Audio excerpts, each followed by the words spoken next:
Good evening, dear students. Welcome to you from Sri Rama Hospital, Jagaipet.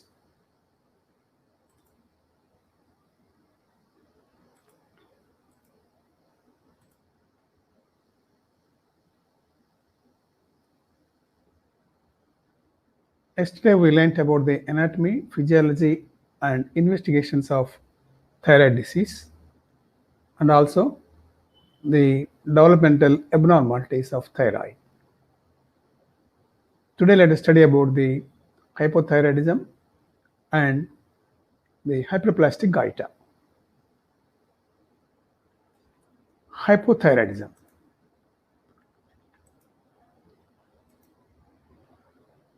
There are three nomenclatures here. One is hypothyroidism, means moderate degree of insufficiency of thyroid, which is seen in the adults. Myxedema, severe degree of thyroid insufficiency in adults. Cretinism, hypothyroidism in infants and children is called cretinism.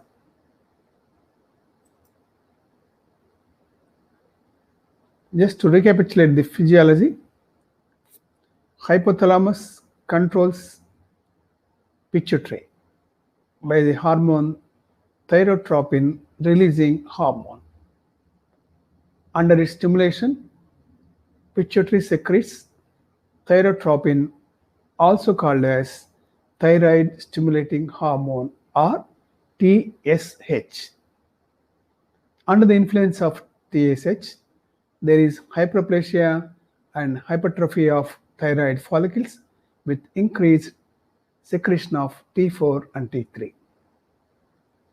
If the T4 and T3 are in excess, there will be negative feedback onto the anterior pituitary, causing decreased secretion of TSH.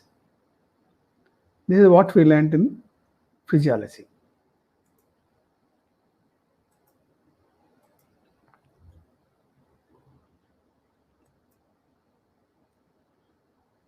If thyroid secretions are less because of some disease in the thyroid gland, then we call it as primary hypothyroidism. So if thyroid secretions are less, we call it hypothyroidism. If it is due to decreased secretion by the thyroid gland due to abnormality in the thyroid gland, we call this as primary hypothyroidism. If there is a defect in the anterior pituitary, wherein the anterior pituitary is unable to secrete thyroid stimulating hormone, then there will be failure of thyroid. So this is called as secondary hypothyroidism. If there is some problem in the hypothalamus with reduced secretion of TRH, we call this as tertiary hypothyroidism.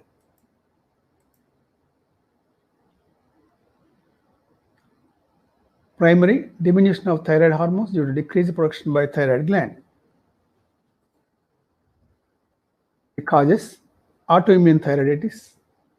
It may be goitrous or non-goitrous. Goitrous means an enlarged thyroid swelling will be seen. Non-goitrous means when autoimmune thyroiditis causes complete burning out of the thyroid gland, there is no swelling of the thyroid gland seen in the neck.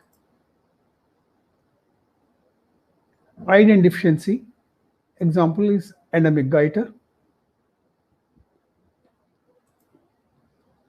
Dyshormonogenesis, there is deficiency of peroxidase and dehalogenase enzymes. Iatrogenic, following total thyroidectomy operation, and similarly following radioactive iodine therapy and after antithyroid drugs.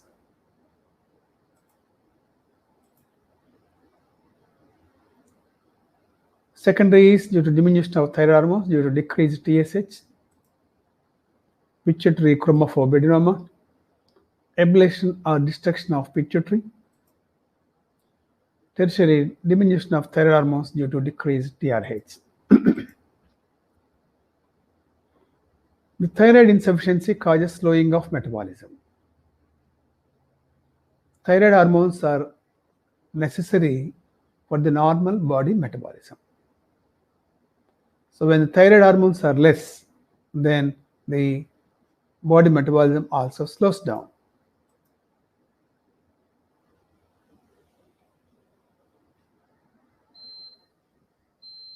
Prolonged thyroid insufficiency causes infiltration of the tissues of the body with mucopolysaccharides, hyaluronic acid, and chondroitin sulfate, which can lead to the following: large tongue. So there are deposition of mucopolysaccharides and other substances in various parts of the body because of the thyroid insufficiency. So there will be large tongue, slow, low-pitched voice, carpal tunnel syndrome due to compression of the median nerve under the flexor retinaculum. I hope all of you know about carpal tunnel. It is the corpus, and anteriorly is the flexor retinaculum. So the space in between these two structures, there will be flexor tendons will be entering the palm. In between the flexor tendons, there is median nerve. So the median nerve also gets compressed because of this thickening of this flexor retinaculum.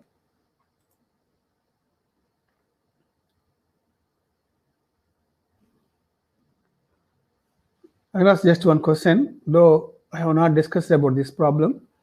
In carpal tunnel syndrome, is it the only median nerve compressed or ulnar nerve also is compressed?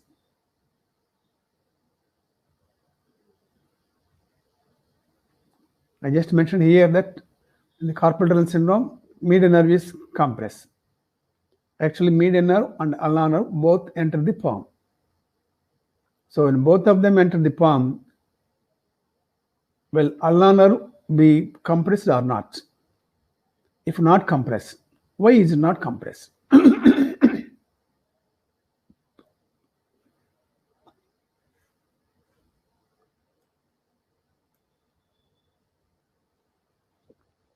Why is it not compressed?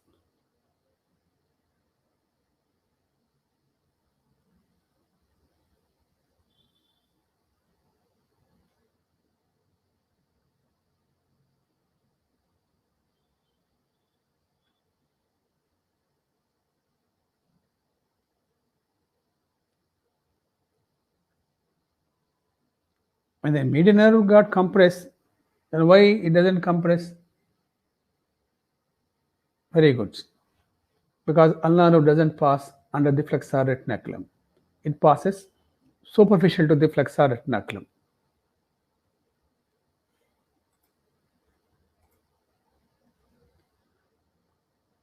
The other feature in hypothyroidism is thickening of the skin, especially of the hands, feet, and eyelids, due to thickening of the dermis. This produces a non-pitting type of edema of the skin and periorbital puffiness. So types of hypothyroidism, already I told you, it is cretinism in infants. Then the second type is there is juvenile hypothyroidism and the adult hypothyroidism. Cretinism, complete failure of thyroid development. So if the thyroid has not at all developed in the newborn, then the newborn will be having the features of cretinism. Even in utero also, there will be lack of proper development of the fetus.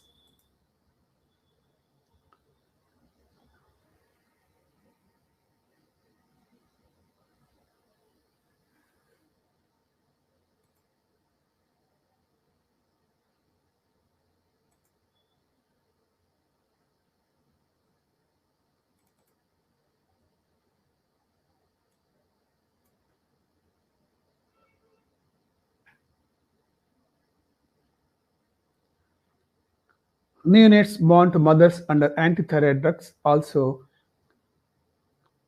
can develop cretinism because antithyroid drugs pass through the placenta and reach the fetus. So they block the thyroid development and thyroid secretions. So the child may be born cretin. So that is why whenever you treat a pregnant woman with antithyroid drugs for thyroidosis, you must also supplement with thyroxine, because the thyroxine will prevent this neonatal hypothyroidism.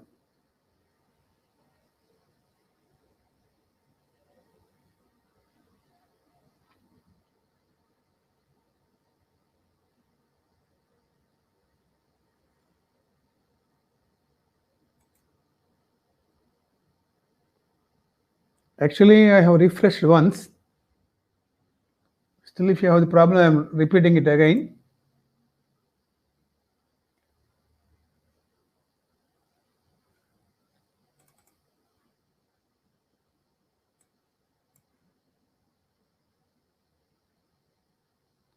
Santi, can you see now?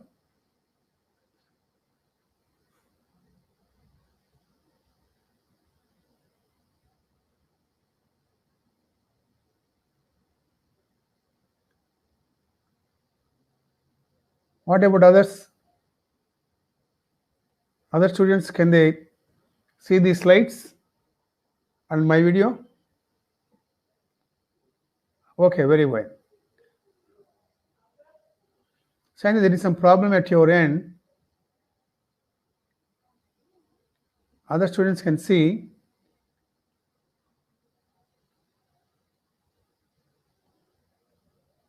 I have done refreshment again also.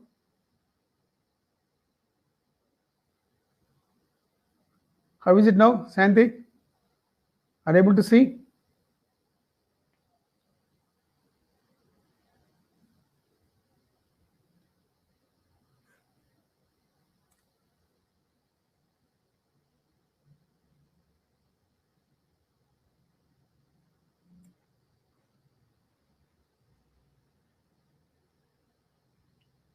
I have done refreshing twice. You please refresh at your side and check.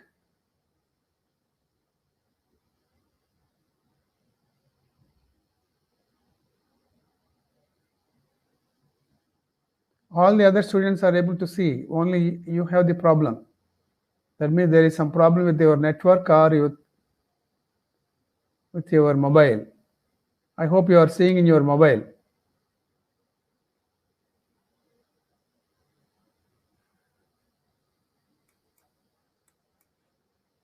Anyway, I will refresh it once again.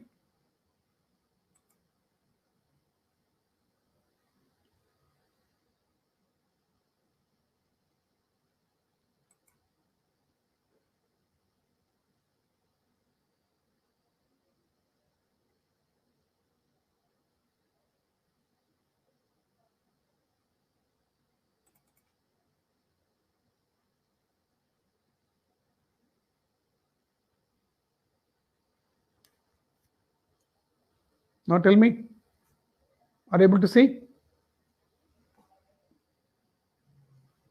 Okay, that's fine. So cretinism occurs due to complete failure of thyroid development.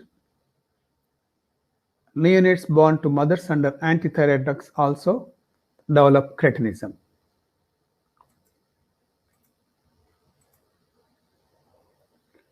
Clinical manifestations: slowing of physical, mental, and sexual growth of the child. Now you can see here a cretin aged about 22 years. This photograph is taken from Bailey and Lowe's short fracture surgery. Of course, this is not from the recent edition, but from old editions. She is a female child.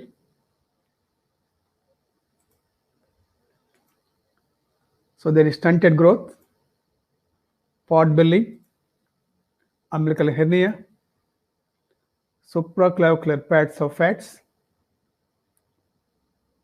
protruding tongue, dry, wrinkled skin, puffy face.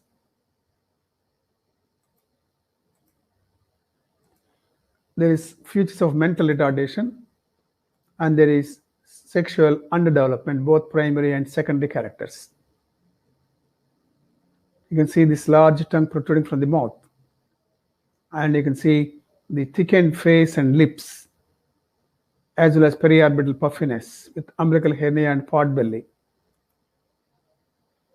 So cretinism in the unit, there is horse cry, macroglossia, umbilical hernia, when with other features of hypothyroidism. Investigations, routine screening of all newborn babies for TSH levels in the blood drawn from heel prick helps in identifying this disease at the earliest time.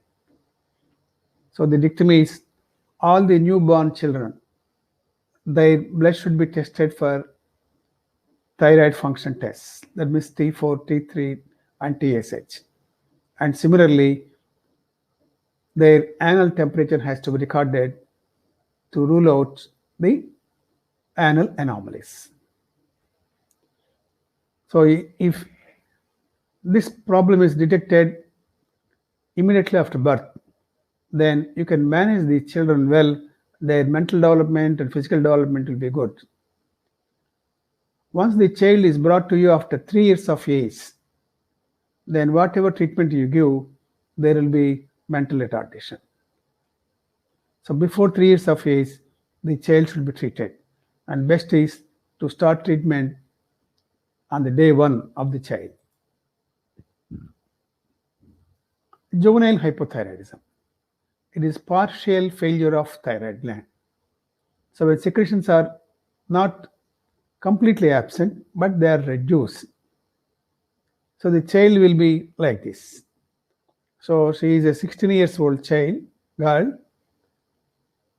She was brought to me by her parents because of the stunted growth and primary amenorrhea. So there is no sexual development. That is why the child was brought. So when you look at the lips and the periorbital areas, so there is puffiness of the face, especially around the orbits, and the lips are thickened, and she has macroglossia, and you can see the pot belly. Skin is coarse and dry. So it was suspected to be having hypothyroidism, and this child was tested for T4, T3, TSH, and she proved to be having hypothyroidism.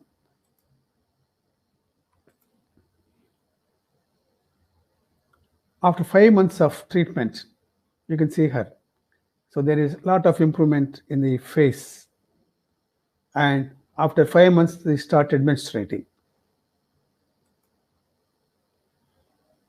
After 2 years of thyroxine treatment, so this is the photograph of the patient. So she almost had the normal development. And later she was married and she got conceived also.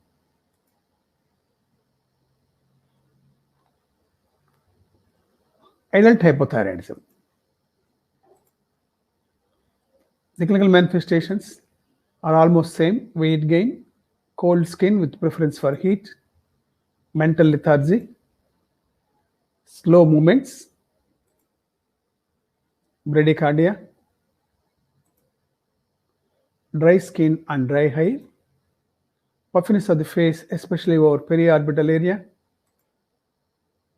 hoarse, slow voice, tiredness, constipation, sign is delayed relaxation of ankle jerk. That means it is a generalized metabolic slowness. That is why every function of the organ, every organ is slowed down.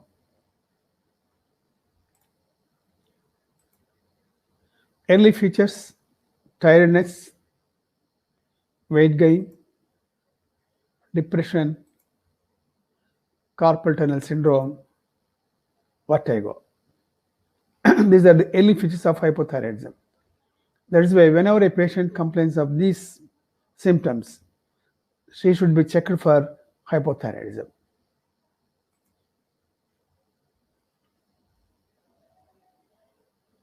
However, this is a mild hypothyroidism.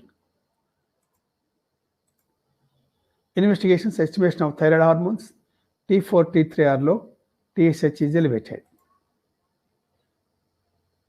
In secondary hypothyroidism, T4, T3, and TSH are low.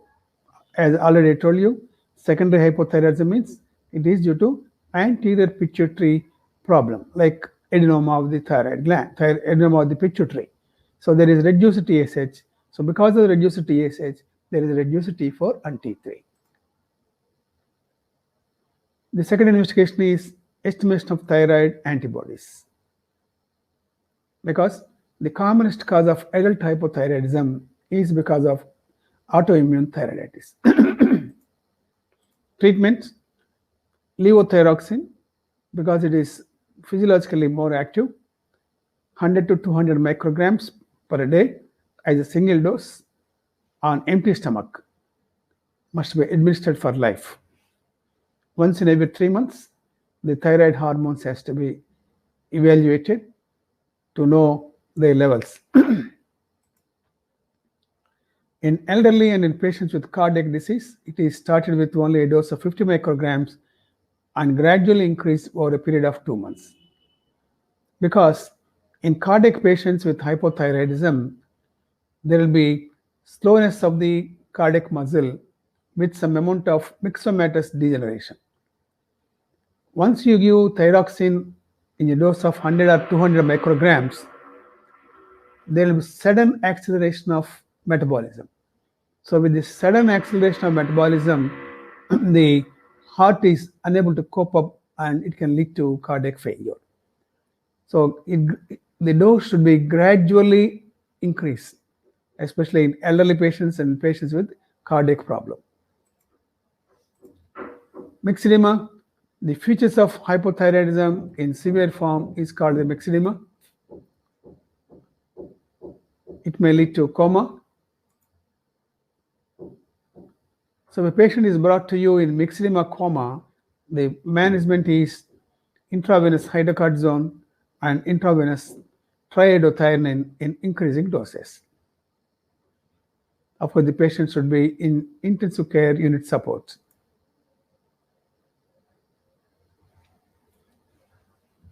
This is about hypothyroidism. I hope you have no doubts. Are there any doubts?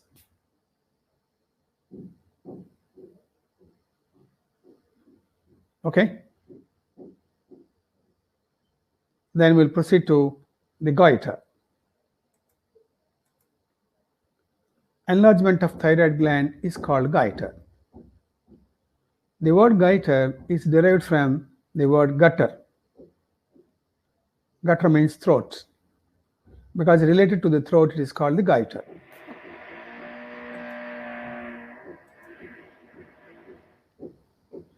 Incidence: 5% of population has goitre, and of course, it is more in endemic areas where the drinking water is deficient in iodine. Classification of goitre: simple goitre, toxic goitre, neoplastic goitre, inflammatory goitre, and miscellaneous causes. Simple goitre, there are 3 varieties. One is the parenchymatous or hyperplastic goitre, colloid goitre, and nodular goitre. Nodular, there are 2 types, multinodular and solitary nodular. Then toxic goitre, there are 2 types, primary thyrotoxicosis and secondary thyrotoxicosis. Secondary toxicosis, again due to, there are 2 types, toxic multinodular and toxic nodule. The neoplastic goitres, benign, malignant. Of course, there is a big classification for neoplastic goitres. We will discuss them separately when we talk about the neoplasms of the thyroid gland. Then inflammatory causes: acute infective, bacterial, viral, then chronic infective, tuberculosis, syphilis, then autoimmune, Hashimoto's thyroiditis, subacute thyroiditis, that is called the Dick-Verwens disease.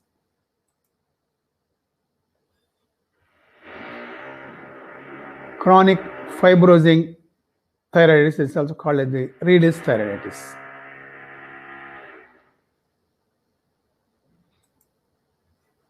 Miscellaneous causes, amyloidosis. So this is the classification of the goitres. So mainly it is classified into simple goiter, toxic goiter, neoplastic goiter, inflammatory goiter, and miscellaneous. So now let us study first about the simple goiter.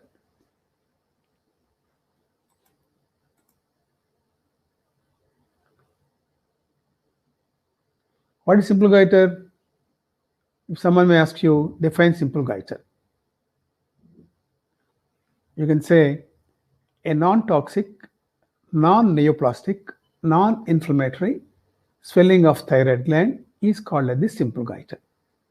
So that is the definition of the simple goiter. What is the cause? Diminished levels of thyroid hormones in the blood. Why there is diminished levels of thyroid hormones? It may be due to increased demand for thyroid hormones.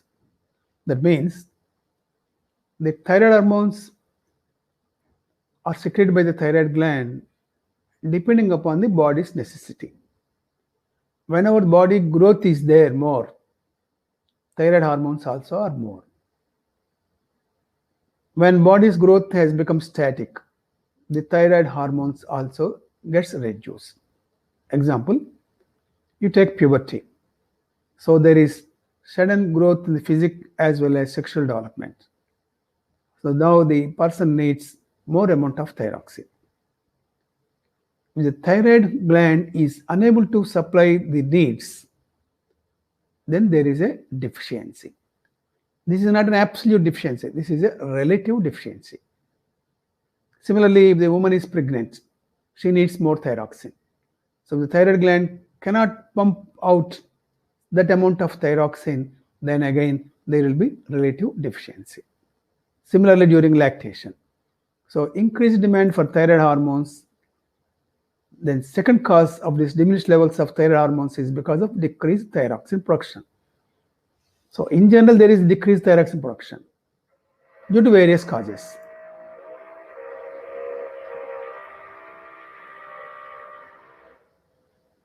Then the second cause of the simple goiter is inappropriate secretion of TSH from anterior pituitary.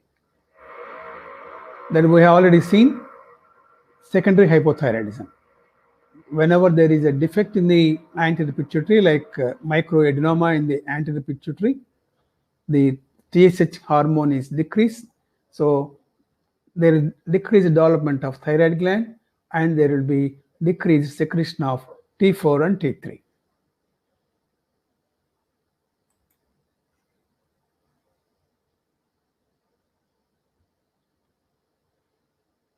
So increased demand for thyroid hormones. This occurs during puberty, pregnancy, and lactation. Decreased thyroxine production, the causes. Number one, iodine deficiency, presence of goitrogens in the food, radiation, and dishormonogenesis. These are the four factors responsible for the decreased thyroxine production. Now we will study these things in detail. Iodine deficiency. The daily requirement of iodine for a human being is 100 to 125 micrograms.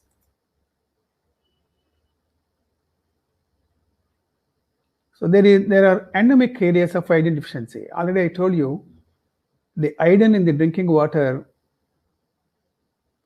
is derived from the water sources. If a society is dependent upon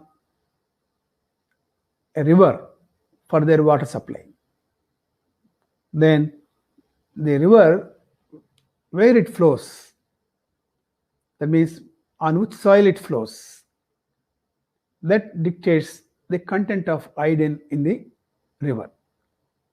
There are some areas where the soil is deprived of iodine. For example, the ice mountains like Himalayas. So at the foothills of Himalayas, at the Ganges, Sindhu, and then the satellites at the banks of those areas, you will find many people they are suffering from the simple goiter. Why? Because the water is derived purely from melted snow or melted ice. It has not yet crossed the earth. That is why sufficient amount of iodine is not dissolved in that water. So these people who are there on the banks of these rivers, they suffer from this iodine deficiency goiter. So these are called the endemic areas. Water from melted snow near snow-capped mountains like Himalayas and Alps. The other cause of iodine deficiency in the drinking water is because of fecal pollution of water. E. coli, which is a bacteria that is there in the feces, produce thiopyramide nucleotide, which is goitrogenic. Then high levels of calcium in drinking water. So for example, if the river goes over calcium ores or calcium containing areas, so the calcium binds the iodine, free iodine, forming calcium iodide. So available iodine becomes less in the drinking water. Then high levels of chloride or fluoride in the water. Because all these things, they belong to the same family: chlorine, bromine, fluorine, iodine. So these are all the same family members. So in this, the iodine is the youngest and fluorine is the first one. So whenever all these four are there is always competitive inhibition of one over the other. The superior always dominates the inferior. Fluorine is the superior. Next superior is the chlorine. Next superior is the bromine. Next superior is the, of course, the last one is the iodine. So in presence of any of those things, they will compete with iodine and they will take the place of iodine. Then presence of goitrogens in the food. Diet brassica family of vegetables like cabbage, soybeans, cassava. Drugs, antithyroid drugs, lithium, iodates in cough mixtures, resorcinol, sulfonamide, cobalt, PAS, para-aminosalicylic acid. So these drugs have the antithyroid effect. Then radiation. Radiation causes destruction of the thyroid. Thyroid is very much sensitive for radiation. Then dysharmonogenesis. Dysharmonogenesis already we discussed in yesterday's class. That is improper development of or improper synthesis of hormones due to lack of enzymes or due to deficiency of enzymes in the thyroid gland. So there are two enzymes in the thyroid gland for the synthesis of thyroxine. They are the peroxidase and dehalogenase enzymes. So if they are deficient or totally absent, then there will be deficient or absent secretion of thyroid hormones. This is called as the dysharmonogenesis. Peroxidase deficiency may produce a syndrome called Pendred syndrome, where the patient will have deafness also. This is a familial and congenital disorder. So whenever there is decreased T4 and T3, there is increased TH stimulation, and this leads to hypertrophy and hyperplasia of the thyroid gland. This leads to simple goiter. Simple goiter passes through three stages. The initial stage is called the parenchymatous goiter. The next stage is called the colloid goiter, and the third stage is called the nodular goiter. So parenchymatous goiter is reversible with treatment. The other two are irreversible.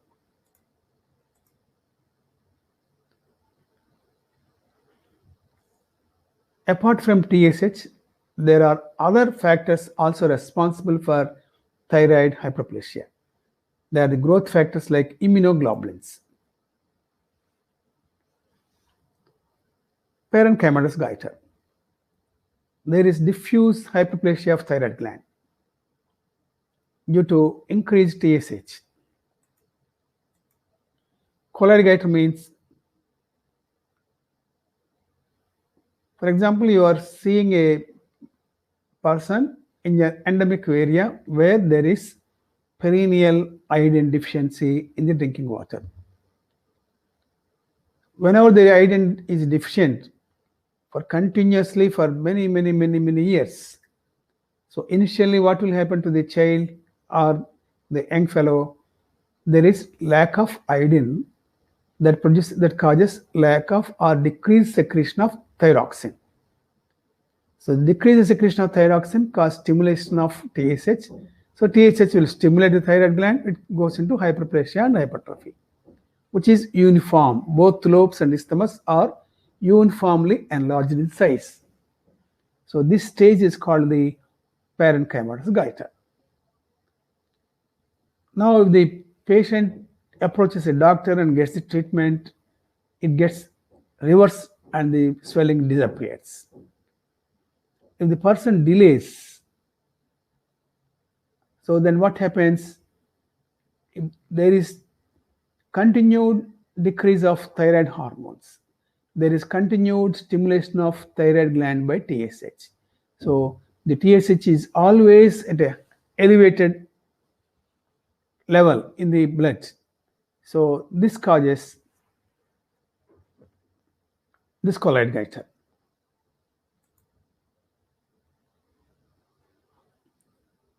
So because of the continued stimulation by TSH, the thyroid glands will become permanently hyperplastic and permanently hypertrophic.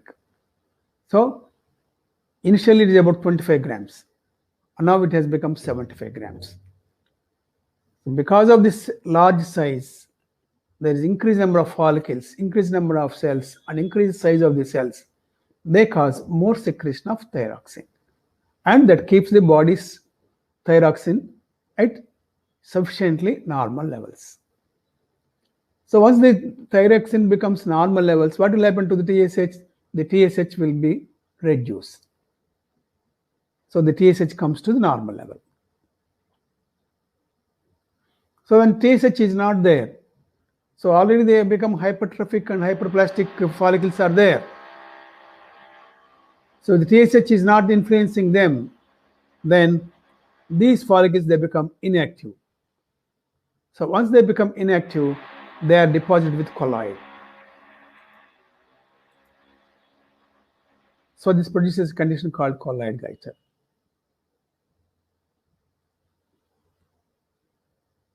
So the colloid goiter is a phase which is not seen in all endemic goiters. It is seen only in few cases of endemic goiter. When TSH has become normal because of hypertrophic and hyperplastic thyroid follicles secreting normal levels of thyroxine, TSH becomes normal. So when TSH has become normal, these hyperplastic follicles, they require more of TSH for the stimulation, but that is not being supplied. So they become inactive and start secreting colloid into the thyroid follicles. So this is called as the thyroid colloid goiter. Then nodular goiter. In persistent hormone deficiency, repeated episodes of hypertrophy and involution occur. So when parenchymatous goiter is there, that means it is hyperplastic hypertrophic goiter under the influence of TSH. The T4 and T3 are secreted. If they are sufficiently normal, the hypertrophic hyperplastic goiter, if they are secreting normal levels of T4, T3, then the patient will go into colloid stage. But in spite of the TSH stimulation and hypertrophy and hyperplasia of thyroid follicles, T4, T3 is secreted in more, but it is not adequate to the body's development. That means there is a relative hypothyroidism. So then what happens?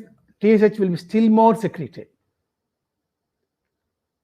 Then the thyroid will produce little more thyroxine.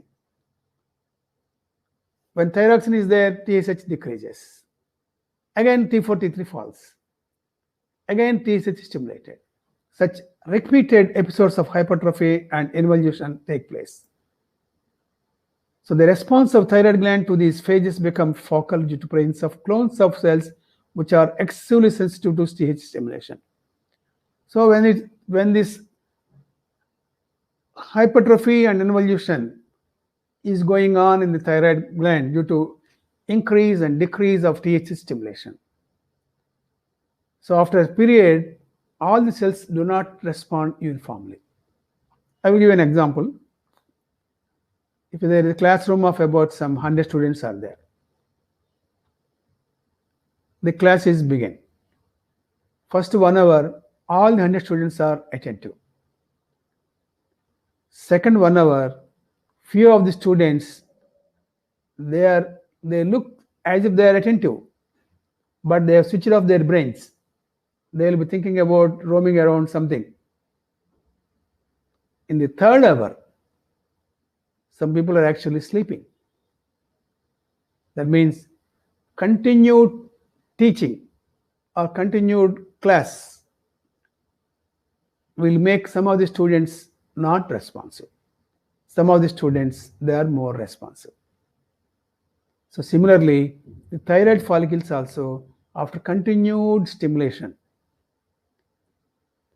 some of the cells, they will be active, some of the cells, they become less active, and some of the cells become inactive for this TSH stimulation.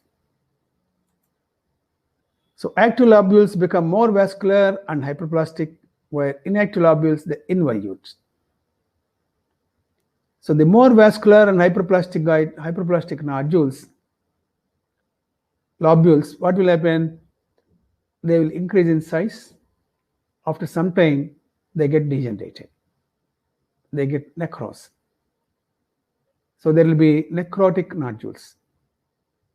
So in between the nodules, there is internodular tissue.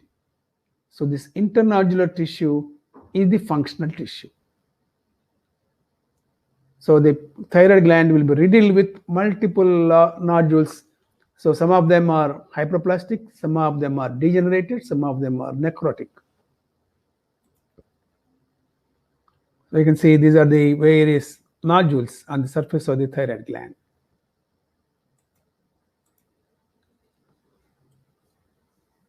If only one clone of cells become hypersensitive for TSH, it leads to solitary nodule. So sometimes what happens is one clone of cells, they become more sensitive, while the rest of the gland will be responding in one way. So this leads to a condition called the solitary nodule goitre.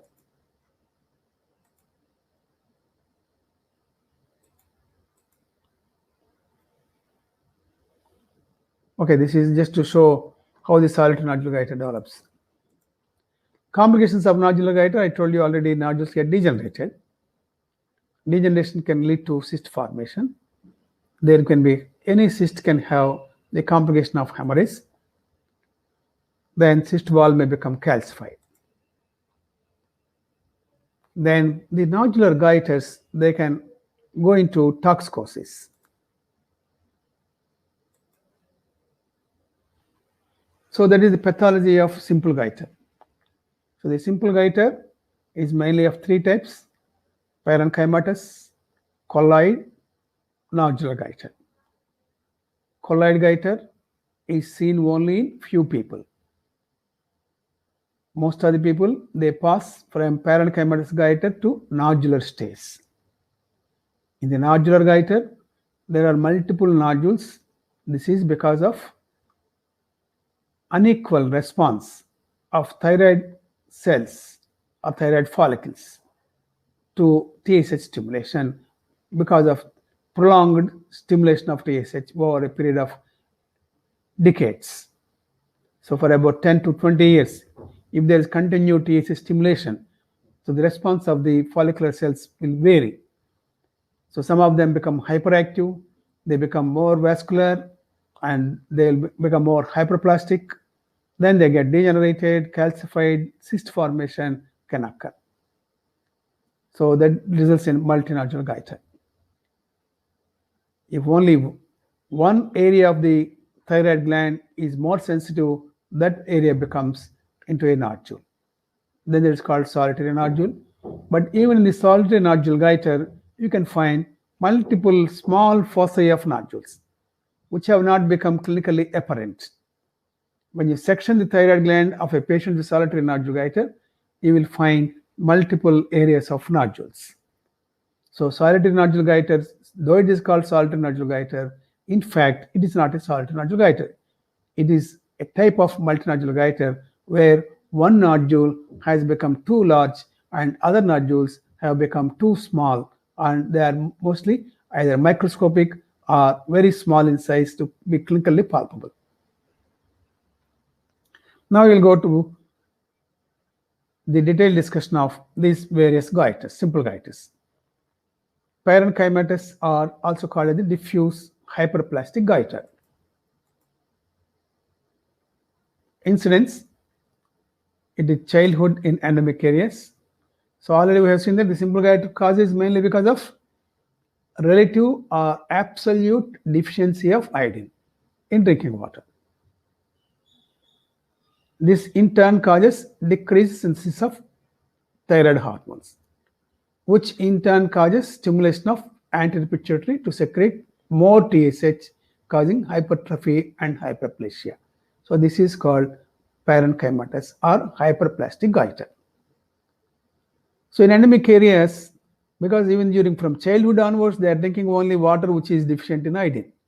So they develop parenchymatous goiter during childhood itself. But in non-endemic areas, people will develop this relative iodine deficiency during puberty, where there is sudden spurt in growth of the child. So they need more of thyroxine. So more of iodine is required. So the available iodine is not sufficient. That is why there will be relative deficiency of thyroxine, and that causes stimulation of thyroid gland by TSH. So parenchymatous goiter in our areas, most of the times we will see in puberty, during puberty.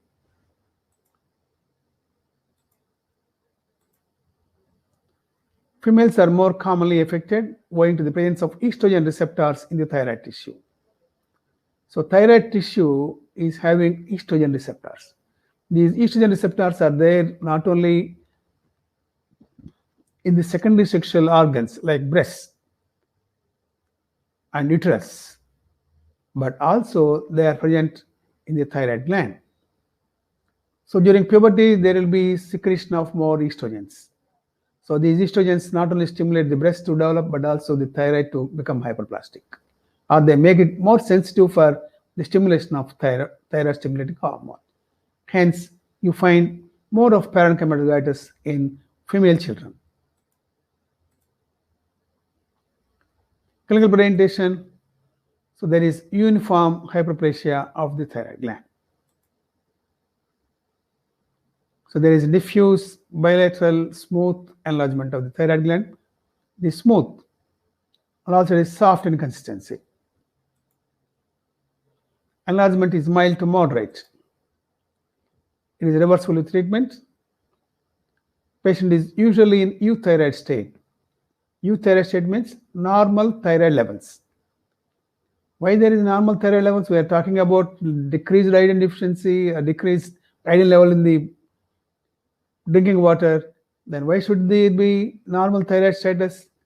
It is because of hyperplastic hypertrophic thyroid, which supplies more of thyroxine to meet the body's requirements.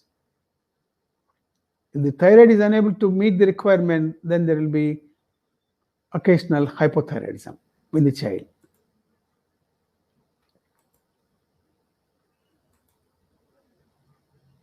So actually this girl was having features of hypothyroidism also. You can see these lips, they are thickened lips.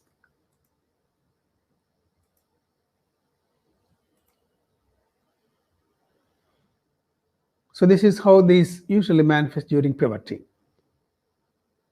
But if you go to endemic area, you will see even small children of 3, 4, or 5 years having these parenchymatous goitres. So this is a family of 3 sisters. All the 3 sisters are having this parenchymatous goiter. So whenever you see such familial parenchymatous goiters, it must be either endemic goiter or it may be a disharmonogenetic goiter. So these children, they have disharmonogenesis. That is why they have the parenchymatous goiter. And these people, they should have the thyroxine for life. Investigations: thyroid function tests, thyroid autoantibodies. In every case, you have to check for the autoantibodies. Treatment: supplementation with thyroxine, 100 to 200 micrograms per day for 2 to 3 months. Iodine should not be given for this because there is iodine deficiency. You think that the treatment should be by giving supplementing iodine, but iodine should not be given. Why? Why? Because these iodine deficient goiters, they are under the influence of TSH. So under the influence of TSH, what will happen to thyroid? Thyroid will develop more affinity for iodine. It takes up more iodine. A normal thyroid takes up how much of iodine? A normal thyroid takes up how much of iodine that is supplied in the food?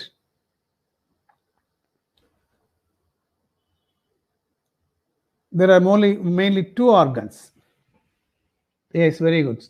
2 organs which compete for iodine. One is thyroid, other is the kidney. So thyroid takes about 30 to 40% of available iodine. But in parenchymatous goiters, it takes up about 60 to 80% of iodine. That means its avidity, that means its appetite for iodine has increased. So these are called the iodine avid goiters, where they have more love for iodine. So their uptake of iodine will be more. So in such patients, if you give iodine as a supplement in the food, then what will happen? They will take up all that iodine and they will immediately put to conversion into thyroxine. So the patients will develop thyrotoxicosis. So this type of thyrotoxicosis is called JOD base dose thyrotoxicosis. JOD means iodine. Base dose means the name of the surgeon who has described this condition, thyrotoxicosis.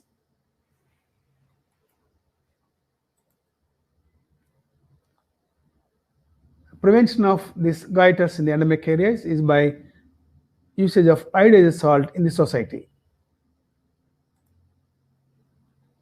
Colloid goiter age in endemic areas 10 to 20 years, in sporadic cases 20 to 30 years. Sex females are commonly affected.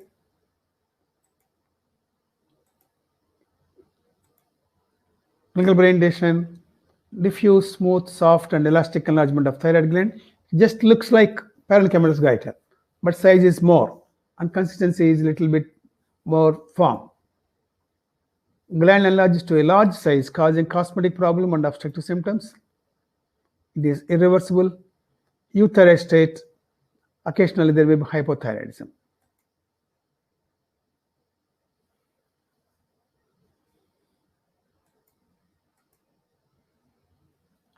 Treatment: reassurance follow-up.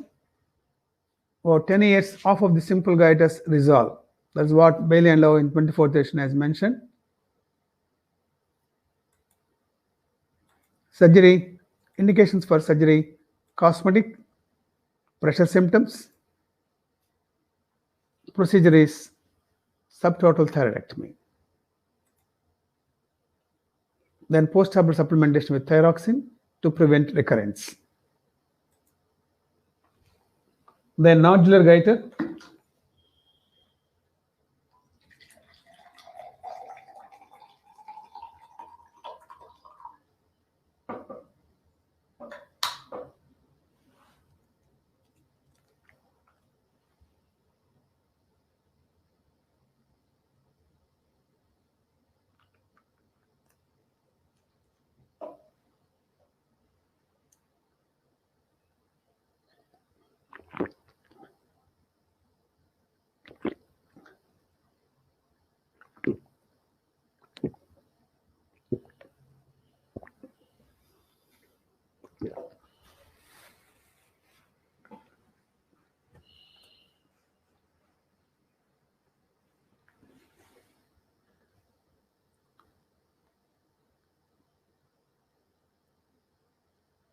Okay, preventive iodine supplementation.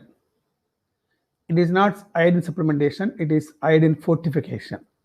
The common salt is fortified with the iodine to tackle this iodine deficiency in the drinking water. So that much of iodine intake do not cause thyroidoxicosis in parenchymatous goitres. In parenchymatous goitres, if you give large quantities of iodine, then that will produce thyroidoxicosis. But the amount of iodine that is supplemented in form of iodized salt, that is not going to cause any change, any thyroidoxicosis. Nodular goiter, incidence age of occurrence in endemic areas 20 to 30 years, in sporadic cases 30 to 40 years. Again, females are more commonly affected.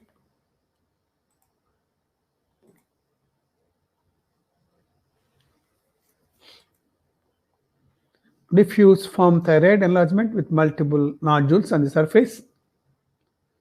Consistency is firm, it is hard in areas where there is calcification. Rapid enlargement of the nodule with pain occurs if hemorrhage occurs into the nodule. So there are the photographs of various patients with nodular goitres. So what you can notice here is the enlargement of the thyroid is not uniform on both sides. One side it is large, one side it may be small. You can see here on the right side is such a large goiter, the left side only small goiter. In this patient also the same thing. The isthmus area is having a large goiter, but the lobes are small in size. Here, the whole thyroid gland itself is small, but the thyroid gland surface is nodular. Differential diagnosis here differentiate from carcinoma of the thyroid and autoimmune thyroiditis. Complications. Because of the large size, it can produce pressure symptoms. Pressure symptoms means what? What type of pressure symptoms will be there? Tell me.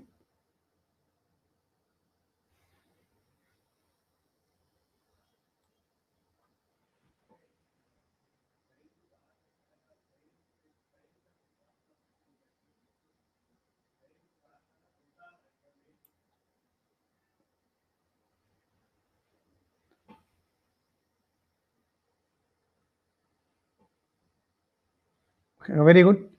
The pressure symptoms are due to pressure on the trachea and esophagus. What type of dyspnea is there? Due to thyroid enlargement. What type of dyspnea will be there? Very good. It is stridor. It is an inspirated dyspnea because it is a large air passage. Very good.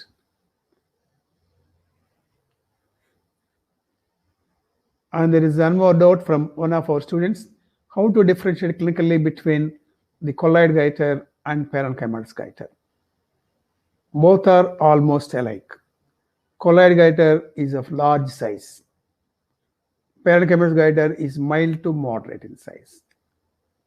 And colloid goiter consistency is rubbery in consistency, where parenchymatous goiter consistency is soft in consistency. So only by the size and age, the colloid goiter occurs at least 10 years that of parenchymatous goiter. Parenchymatous goiter you will be seeing only during puberty. Colloid goiter you will be seeing between 20 to 30 years. So late onset, so that means almost both are same. Parenchymatous goiter and colloid goiter, there is degree of variation. Occurs in elder age group. Presents with large size. Consistency is more firm than parenchymatous goiter. That is colloid goiter. Even clinically, you can make colloid goiter diagnosis as a parenchymatous goiter if it is moderate in size. But if a large size is there, then you must always mention it as colloid goiter if its surface is smooth. But if surface is nodular, you must make the diagnosis of nodular goiter. Okay, the complications of nodular goiter being Because of large size, there will be pressure symptoms on the trachea. How if there is enlargement of the one lobe, there will be lateral displacement. If the both lobes are enlarged, the thyroid is compressed from both sides. So a circular thyroid gland, circular trachea becomes slit-like. That means it is like a scabbard. I hope all of you know the meaning of scabbard. Scabbard means sheath of a knife. So you will be seeing in movies the long knives. So the knife will be kept in a sheath. The sheath is called scabbard. So the trachea will be compressed from both sides and it becomes something like a scabbard. Anterolateral compression in case of intrathoracic goitre. Esophageal obstruction is uncommon, produces dysphagia. So this is the compression from both sides. So you can see the thyroid, so the trachea is being compressed from both sides. The second complication due to multinodular goitre is secondary thyroidexcosis. 30% of the nodular goitres may become thyroidexic. What is thyroidexcosis? It is hyperfunctioning of the thyroid gland. So we have seen that this nodular goitre is developed because of deficient thyroid secretion. So this deficient thyroid secreting gland, why it has become hyperfunctioning? That is because of autonomicity of the tissue in the thyroid gland. Because there is continued stimulation by TSH for a very long time. So after some time, the thyroid itself becomes more active and it becomes autonomous. Autonomous means without bothering for TSH, whether TSH is more or less, it doesn't bother. It continues to secrete thyroxine.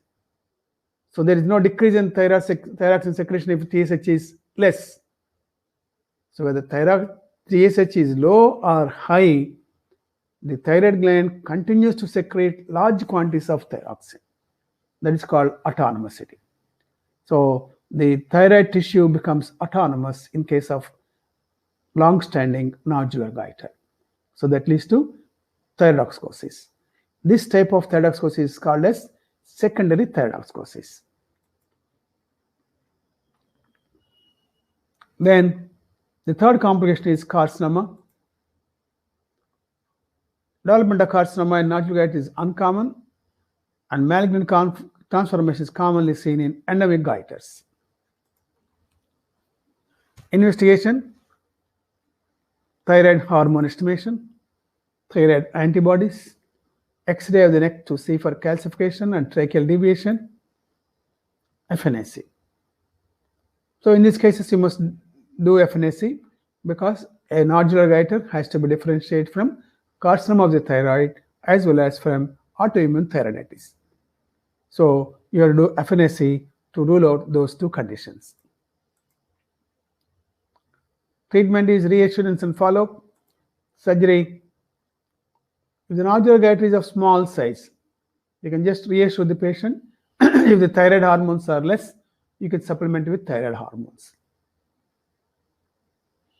Otherwise, you just tell the patient, this is not going to become cancer. You don't worry about this. You give that reassurance. Indications for surgery: pressure symptoms, cosmetic complications like hemorrhage, calcification, thyroidexcosis. So those conditions you have to go for surgery. Procedure: subtotal thyroidectomy. Resection of, so in subtotal thyroidectomy, what you are doing subtotal, that means it is not complete, less than complete. So less than complete means what you are removing? You are removing nodular thyroid tissue after leaving about 8 to 10 grams of relatively normal thyroid tissue.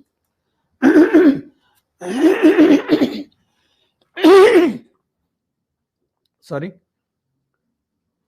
So all the nodular thyroid gland is removed. The normal looking thyroid tissue is left behind. And post-operatively patient is given thyroxine to prevent recurrence. But even this in subtotal thyroidectomy, the leftover thyroid tissue may become nodular in course of time. That is why many of the surgeons, what they do is they go for total thyroidectomy.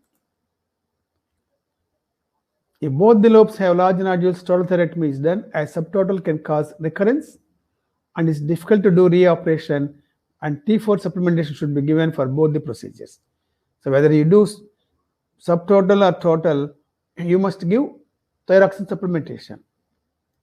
So if you do total thyroidectomy, then there is no chance of recurrence.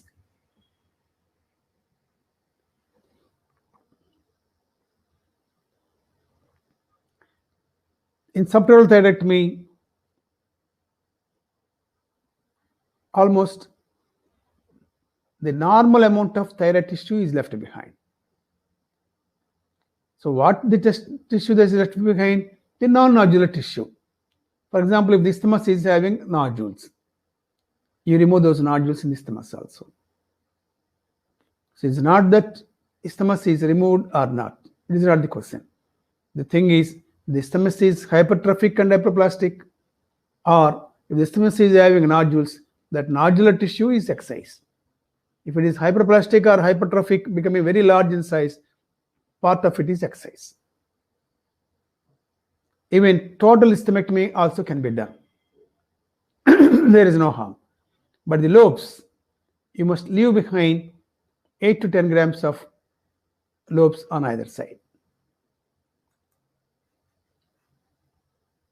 Solitary nodular goiter is also called as discrete nodular goiter.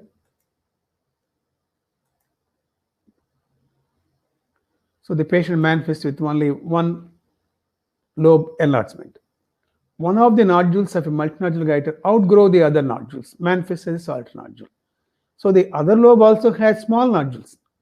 They are all microscopic, or they are clinically not palpable.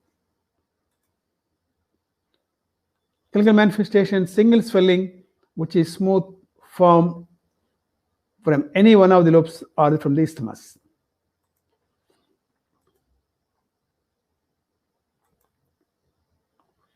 The course, progress, and complications of this problem are same as that of the multinodular goiter. So this also can become toxicosis. It can become calcified. There can be hemorrhage.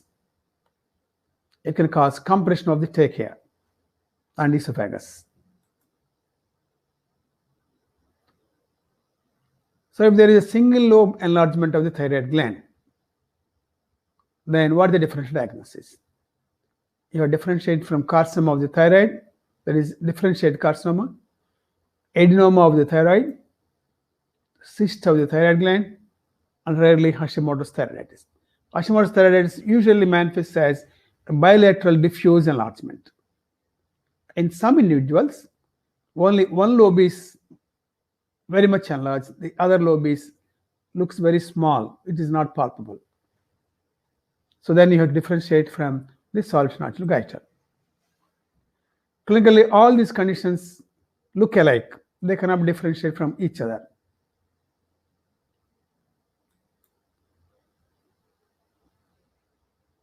So you can see here, this is unilateral enlargement of one lobe. This is unilateral one lobe, and here is a small enlargement of left lobe. Here is there is a nodule in the isthmus, and here you can see nodule of the right lobe, and you can see a nodule in the left lobe. So what is the diagnosis in all these cases? A solitary nodule in the thyroid. But what is the disease? Solitary thyroid nodule and solitary nodular goiter, they are different. Solitary nodule means all these things are called as solitary nodules. Solitary nodular goiter means it is a simple goiter where only one nodule has outgrown over the others and manifesting as a single nodule. For example, this man, this single nodule is because of carcinoma of the thyroid. This woman, it is a case of cyst of the thyroid. And this woman, it is because of solitary nodular goiter. That means it is a type of nodular goiter. Then this girl, it is a case of papillary carcinoma of the thyroid gland. And this woman, again, this is a case of follicular carcinoma of the thyroid gland. And this is, again, a nodular goiter. So if single nodule is there, we call it a solitary thyroid nodule. Solitary thyroid nodule can be due to a nodular goiter, carcinoma of the thyroid, cyst of the thyroid,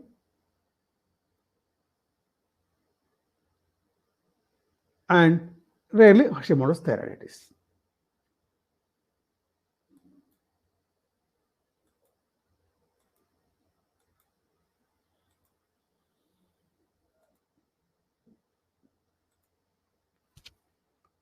Then there is a condition called incidentaloma. Incidentally found thyroid nodule on imaging neck for other head and neck diseases. So the patient will be undergoing scanning of the neck. Then incidentally, the sonologist discovers a nodule in the thyroid gland. Then it's called the incidentaloma. Treatment, less than 1.5 centimeters, just observe. More than 1.5 centimeters, managed like solitary nodule goiter. Then retrosternal goiter. What is retrosternal goiter? Normally, thyroid goiter occurs in the neck. It doesn't extend into the mediastinum. If there is presence of goiter in the mediastinum, it is called as the retrosternal goiter or mediastinal goiter. Etiology, ectopic thyroid, uncommon. That means the thyroglossal tract, instead of stopping at the third tracheal ring, it descends more caudally and goes into the mediastinum and develops into thyroid gland in the mediastinum. So that is one possibility. Of course, that is uncommon. More common cause is due to growth of the goiter into the chest from the lower pole of a nodular goiter. In short-necked men with thick neck muscles, the nodular goiter is gradually sucked into the mediastinum due to its negative intrathoracic pressure aided by muscle contraction of the neck muscle. For example, the goiter is there at the lower part, just sitting over the mandibular sterni. The fellow is having short neck with very thick muscles. So because of the muscle pressure and sitting over the thoracic inlet here, so during inspiration, what will happen? There will be negative intrathoracic pressure. This negative intrathoracic pressure aided by the strong muscle contractions. So the goiter is sucked into the thorax. There is other possibility. Types, substernal. This is the commonest type. A cervical goiter is prolonged behind the sternum. Intrathoracic. It is a congenital variety. Whole of the thyroid gland situated in the mediastinum between the great veins and trachea. Plunging goiter. The intrathoracic goiter comes into the neck during coughing. Clinical features is more common in men, symptomless in majority of the persons. Dyspnea, that is stridor, particularly at night, especially when the head is tilted to one side due to kinking of the trachea by the thyroid gland. For example, if the retrosternal goiter is there, the trachea will be displaced to one side. So when the patient sleeps with the head bent to one side, then the trachea is also bent, causing kinking of the trachea, and patient gets dyspnea. So retrosternal goiter, the goiter is not obvious, is not seen because it is behind the sternum. But patient will come to you with dyspnea. So he will be treated for dyspnea in medical ward. But if the patient is having stridor, you must always look for trachea and bronchi, major bronchi. And that patient may have dysphagia. There will be engorgement of neck veins and veins of the chest wall and congestion of the face with cyanosis. Because the superior vena cava may be obstructed by the retrosternal goiter. So because of this, there will be congestion of the face and engorgement of the neck. It is more evident on elevation of the arms above the head, possibly due to compression of the great veins by the narrowing of the thoracic inlet produced by such posture. So you can see here the two images are there. The two images are the same patient, of a patient with retrosternal goiter. So there is no change in the face of this patient here.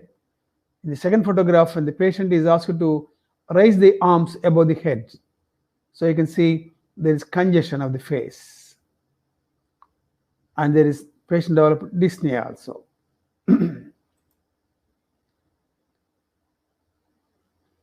There will be deviation of trachea without lung disease or a goiter. Substernal goiter can be diagnosed by finding the lower border of the goiter when the patient swallows. That means any thyroid swelling, you must feel for the lower border. If you can't feel the lower border, ask the patient to swallow. When the patient swallows, the thyroid gland moves upwards. Then try to feel the lower border. If you can't feel the lower border even during swallowing, that means there is substernal extension.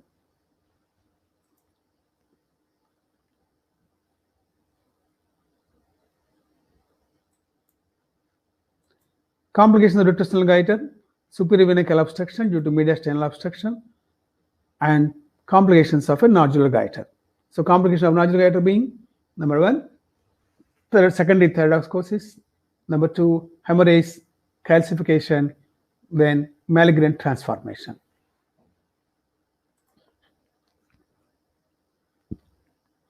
Differential diagnosis of retrosternal goiter: mediastinal neoplasms. Careful palpation of the neck during swallowing makes the goiter palpable in majority of the cases of retrosternal goiter. Investigations: X-ray of the chest, calcifications in the mediastinum, deviated tracheal shadow, radionuclide scan, MR scan of the chest, thyroid function tests, then pulmonary function tests. Treatment indications: pressure symptoms, thyroidoskosis. So when you treat thyroidoskosis of retrosternal goiter, you should not treat the patient with antithyroid drugs, because if you give antithyroid drugs, the thyroid gland will swell in size. So this will aggravate the pressure symptoms. So you should not give medical treatment for a patient with retrosternal thyroid having thyroidoskosis.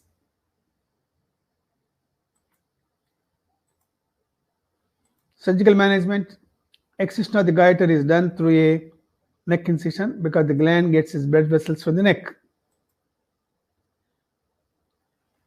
If you are unable to deliver the retrosternal goiter through the neck incision, then you have to do the extension of the incision by cutting the sternum. If you cut the sternum in between and retract it, then of course you can get access to the mediastinum and you will be able to enucleate or remove the goiter. Any doubts, please?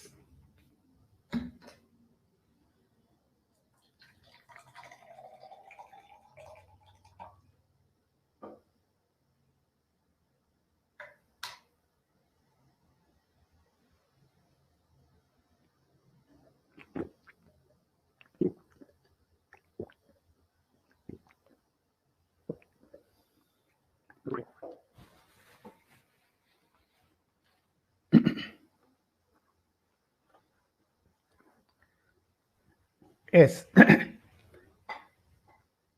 Hypo and hyperthyroid both can be a reason for thyroid enlargement. Very good.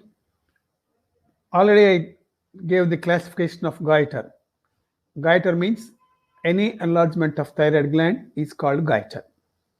The classification of goiter is simple goiter. Second is toxicosis goiter. Third is neoplastic goiter. Fourth is autoimmune goiter or inflammatory goiter. Fifth is miscellaneous. So toxicosis also is producing goiter. And decreased thyroid secretion, that's called hypothyroidism due to autoimmune thyroidism, that also produces a goiter. A parenchymatous goiter with severe iodine deficiency can have hypothyroidism plus goiter. So swelling of thyroid can be there in both hypothyroidism as well as hyperthyroidism.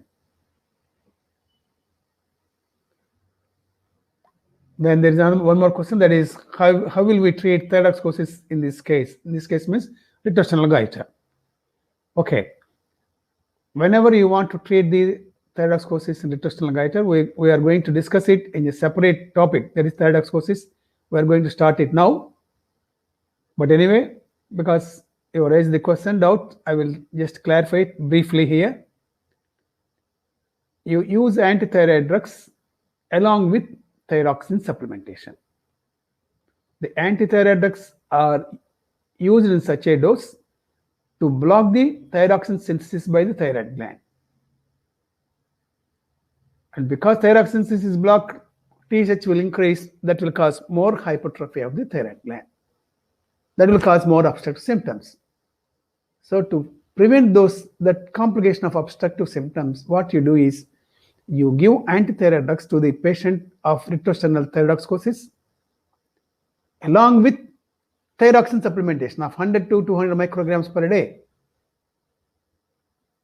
So this thyroxine is for the normal daily requirement of thyroxine, and this thyroxine will block the TSH stimulation. So there is no more increase in size of the goiter. Then you can also go for either surgical management or radioactive iodine management for retrosternal goiter toxicosis. If you have no more doubts, we will close this session. Close this topic, and we will go to the next topic, that is thyroidosis.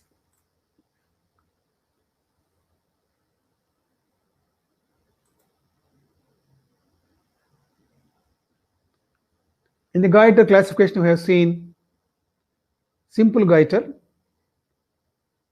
goiter due to toxicosis. So we have completed this simple goiter. Now we will go to the thyroidosis.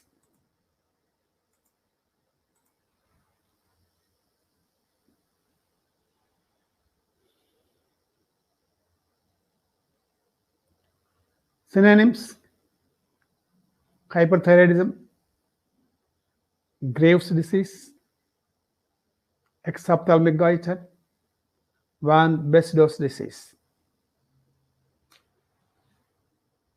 The disease was first described by L.H. Parry of England in 1786.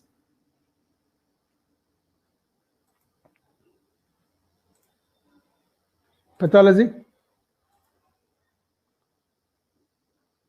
thyroidosis means it is excessive secretion of thyroid hormones in the blood, which in turn causes accelerated metabolism of all the organs and tissues, and leading to a syndrome that is called thyroidosis. So this thyroidosis is classified into primary. The other name is diffuse toxic goiter or Graves' disease. Secondary toxicosis, called as Plummer's disease. There are two types here, toxic nodular goiter and toxic nodule. And third cause is thyroidosis due to rare causes. The rare causes being thyroidosis factitia, Jod-Bested's thyroidosis, multiple secondaries from follicular carcinoma of the thyroid, neonatal thyroidosis, acute or subacute thyroiditis, rarely stroma of ovary. Of course, I am not going to explain all these things here. First, I will explain to you primary thyroiditis, then secondary thyroiditis. After completing these two topics, then I will describe about these rarer causes. So there I will discuss in detail about these causes there.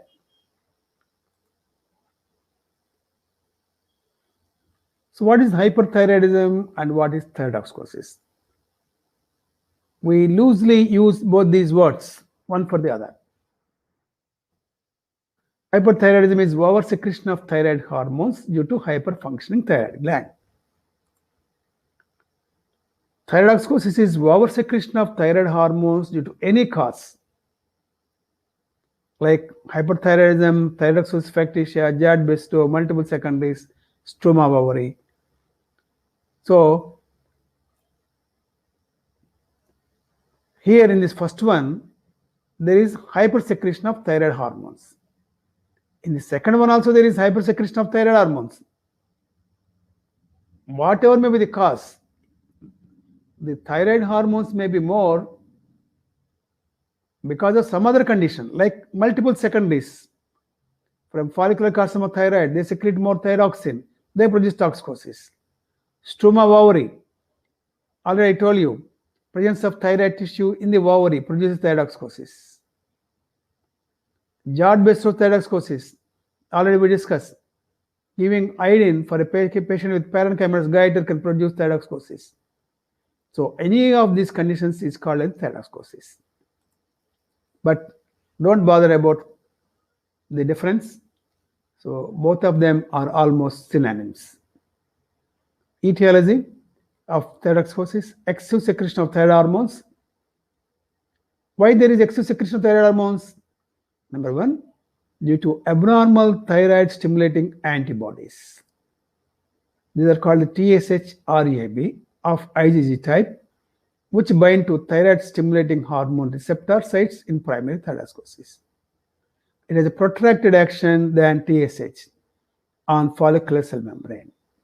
I will explain here a little bit. The thyroid follicle cells, they have TSH receptor sites. The TSH is a protein secreted by anti-pituitary. That protein comes and binds to the TSH receptors, and that will cause activation of the thyroid follicles. So that is the normal mechanism. Sometimes what happens is some antibodies develop to the thyroid gland. Those are autoantibodies. There is a type of autoantibody called TSH-RAB.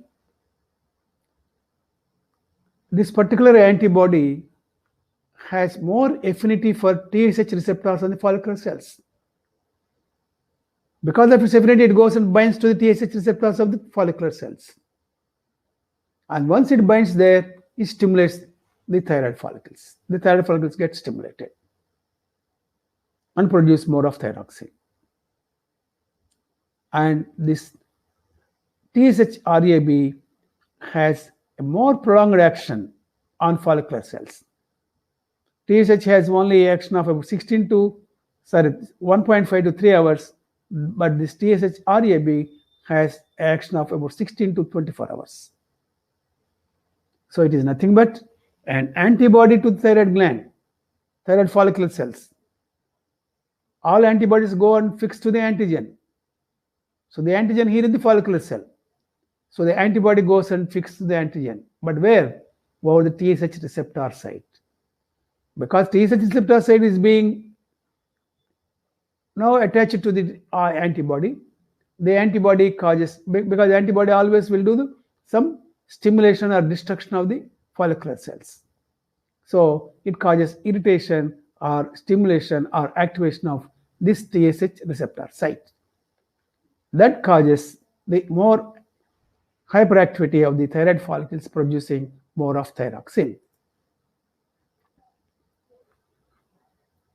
Then this excessive secretion in case of nodular goitre. So we have seen two types of nodular goitre. One is multinodular and this is solitary nodule. In case of solitary nodule, sometimes the nodule itself becomes autonomous. That means it don't bother the TSH. But the TSH is there or not, is more or excess or less, it don't bother. It simply continues to secrete T4 and T3. That is autonomicity of the thyroid nodule, or hyperactive internodular tissue in toxic nodular goiter. In multinodular goiter, the internodular nodules became necrotic, so they become non-functional. The interthyroid tissue is the functional tissue there. That internodular thyroid tissue becomes hyperactive and it becomes autonomous. Then there is another condition called imidazole-induced thyrotoxicosis. The anti-arrhythmic agent imidazole, which is rich in iodine and bears some structural similarity to T4, may cause thyrotoxicosis.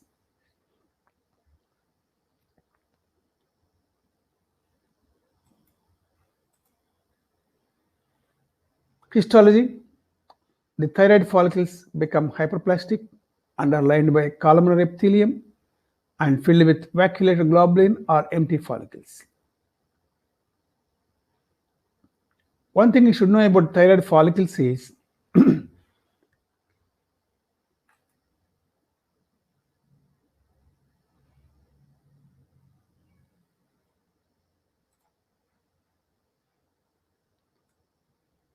so this is the thyroid follicle. Center there is thyroglobulin. The cells, the thyroid is quiescent. That means it is dormant. The cells are flat. The cells will be like this. This thyroid is secreting normally. Its cells are cuboidal. If thyroid is secreting at a rapid pace, the cells are tall and columnar. So the nature of the cells vary depending upon the activity of the thyroid follicle. If it is inactive follicle, it is not secreting much, then the follicle is filled with large amount of globulin, thyroglobulin. If it is overactive, I already told you the TSH proteolytic enzyme will break the globulin, producing more the thyroxine and releases it into the blood. So the globulin is broken by TSH proteolytic enzyme. So there will be multiple vacuoles will be there in the thyroid globulin in case of hyperthyroidism. So in case of hyperthyroidism, there is tall columnar cells with vacuolated globulin or empty follicles.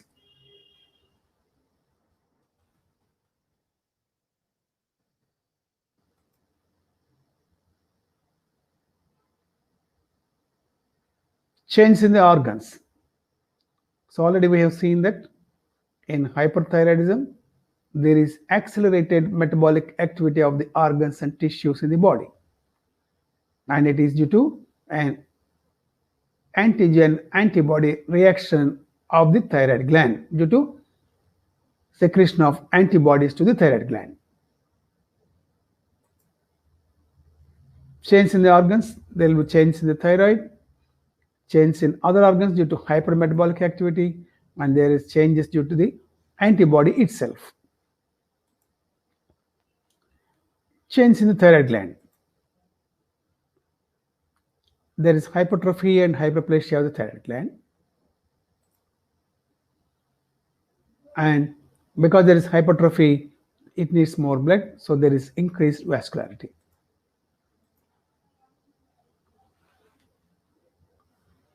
Change in the organs due to excess circulating thyroid hormones. So because of this excess amount of thyroid hormones, there are changes in the other organs in the body. Central nervous system. There is hyperfunctioning somatic nervous system. So there will be hyperreflexia. So even if you just touch it here, there will be sudden reflex action. So the person movements also will be hyperfunctioning.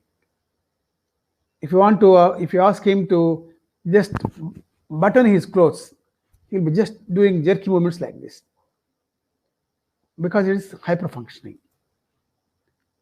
There is hyperfunctioning autonomic nervous system producing changes in the heart. That means there is tachycardia and there is increased cardiac output. And there is other sympathetic end organs also are stimulated. There is hypermetabolic activity. So the general metabolism of the patient is at a higher gear. Because of that, there is more loss of calories. Calories are there in the fat and carbohydrate stores. So they are getting exhausted.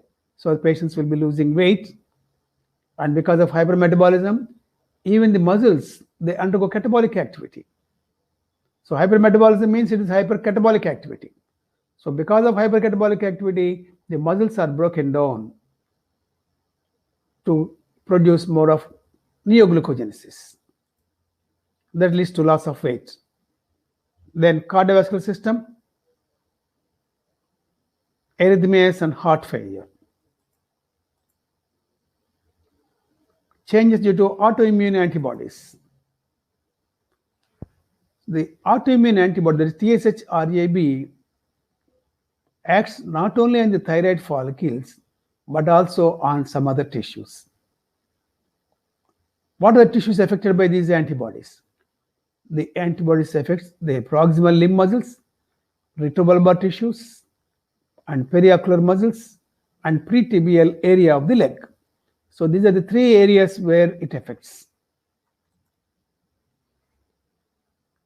So there will be infiltration of these tissues with round cells, fluid, and varying degrees of myxomatous substance. This leads to the tissue becomes swollen and muscles become weak, resembling myasthenia gravis. So wherever the antibodies act, there will be myxomatous substance deposition. And there is infiltration with the round cells, fluid will be there. So because of this, there will be swollen muscles. And muscles become weak because of this myxomatous substance infiltration. And the muscles will resemble something like that of myasthenia gravis. These changes are seen in primary thyroidoscosis are not in the secondary thyroidoscosis. Why? Why the changes in the muscles are seen in primary thyroidoscosis, not in secondary thyroidoscosis? Tell me.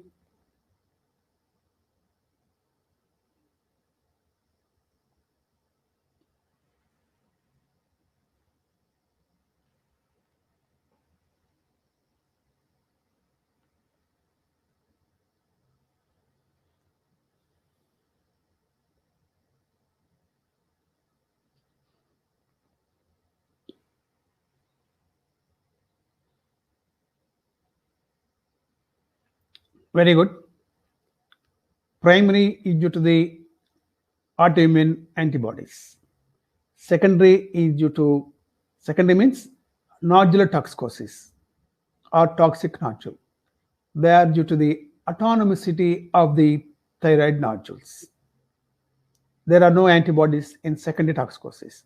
In primary toxicosis only, the antibodies are present. That is why you will find the changes due to antibodies only in case of primary thyroidoscosis. Good. Clinical features.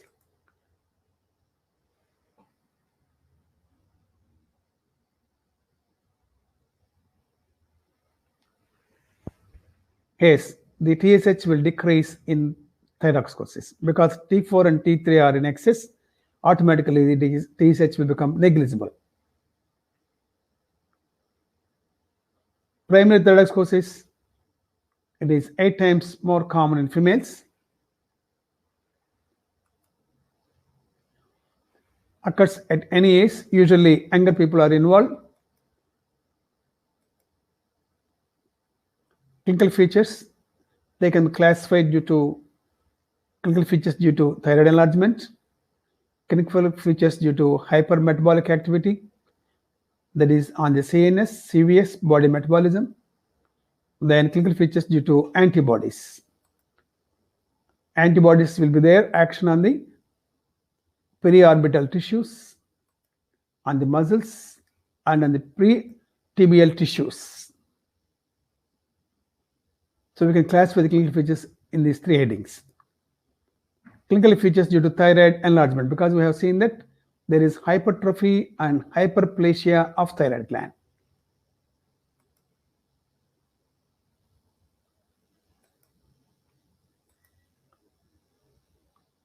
Thyroid gland has become hypertrophic, hyperplastic, and hypervascular. So because of this, on clinical examination, you will find a diffuse, smooth, firm enlargement of thyroid gland.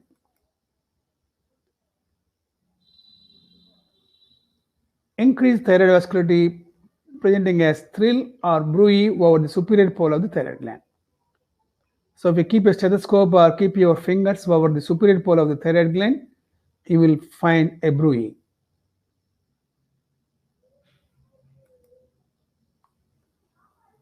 Due to CNS hyperactivity, there is tiredness by the patient. There are hyperkinetic movements, tremors of the fingers of outstretched hands and tongue. So we ask the patient to stretch her hand and fingers, then you will find fine tremors. How do you detect tremors in the hands?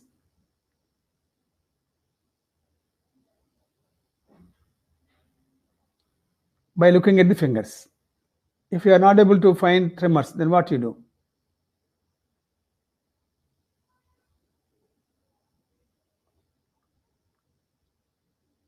How will you elicit tremors? Because thyroiditis case is commonly given as a long case for you in the clinicals.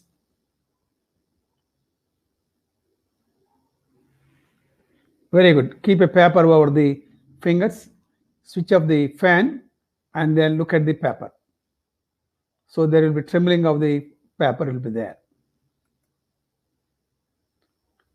Due to cardiac hyperactivity, the patients will have tachycardia, which is persistent during sleep. In uncontrolled cases, that tachycardia will progress to cardiac arrhythmias.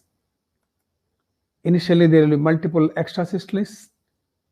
Later, there will be paroxysmal atrial tachycardia. Still later, there will be paroxysmal atrial fibrillation. And later, there is persistent atrial fibrillation, which leads to congestive heart failure.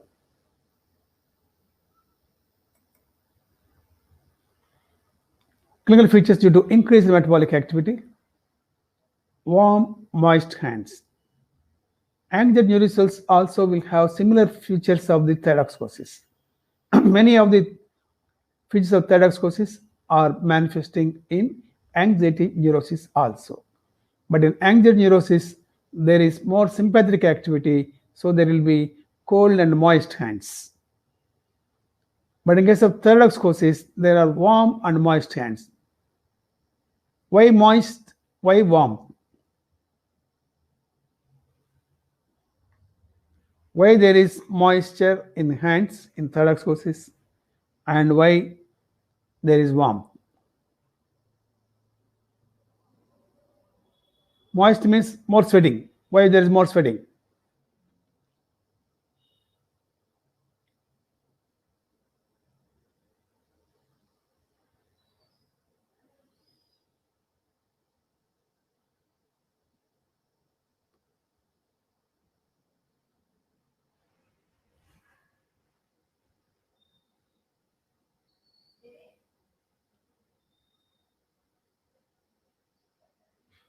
Very good. The moist is because of sympathetic activity. So because of increased sympathetic activity, there is increased sweat secretion. So that produces more moisture. Warm. The warmth is because of increased metabolic activity. Very good.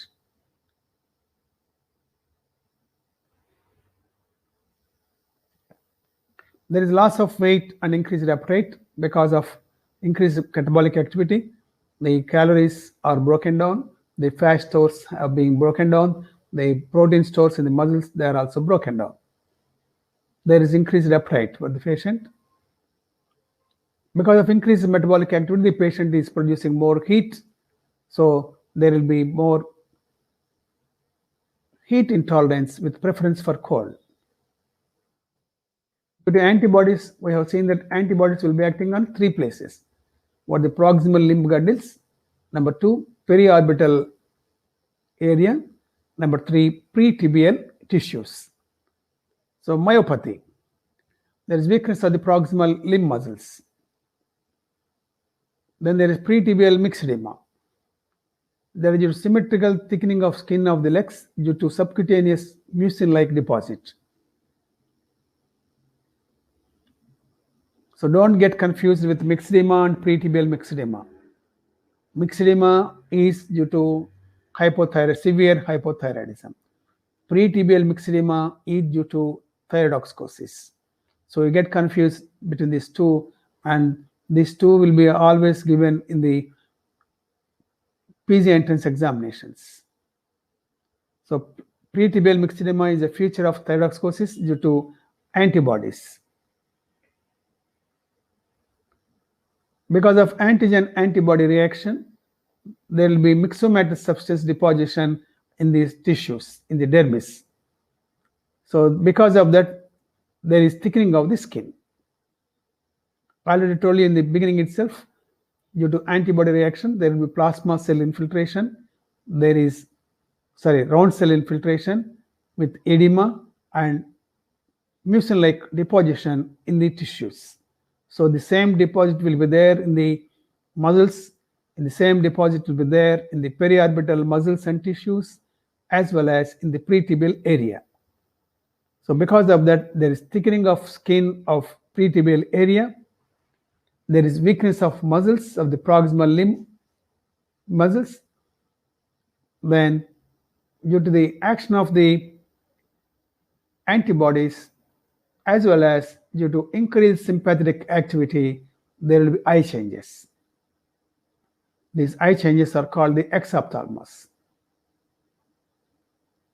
The eye changes in thyroidoxcosis is a very important topic, both in clinicals as well as in theory examination, both in surgery as well as in ophthalmology. Exophthalmos is seen mostly in primary thyroidoxcosis and not in secondary thyroidoxcosis. Already, the reason you have told me. That means secondary is not due to antibodies. Pathogenesis of this exophthalmos. There is increased autonomic stimulation. So there is increased sympathetic stimulation. This produces spasm of the levator palpebrae superioris. So here I am going to ask a question. What is the innervation of levator palpebrae superioris?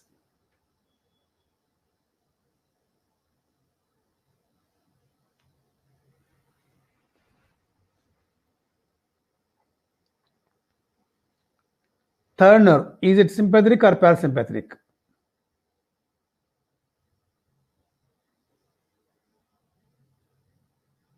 Third nerve carries sympathetic fibers or parasympathetic fibers?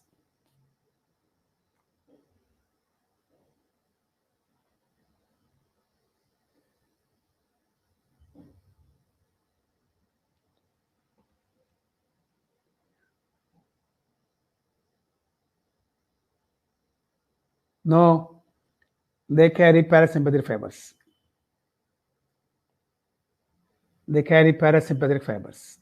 Yes.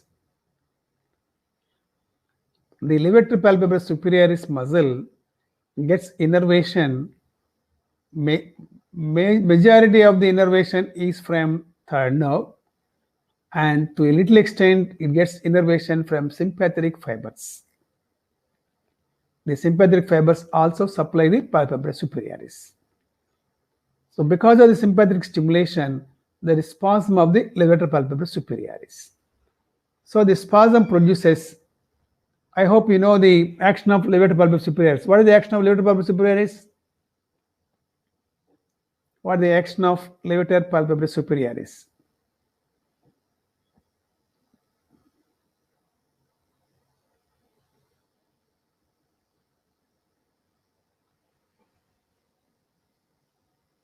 Yes, it is elevation of upper eyelid. Elevation of the upper eyelid. The muscle name itself tells you the function. Levator means elevator. Palpebra means the lid. Superioris, upper. Elevation of upper eyelid. So that is the name of the muscle. So its action also is same.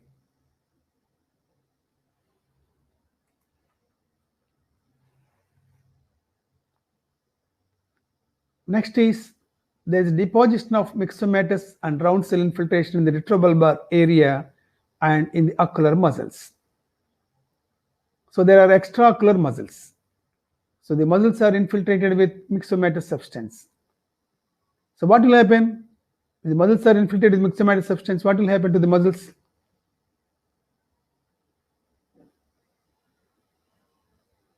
What will happen to the function of the muscles?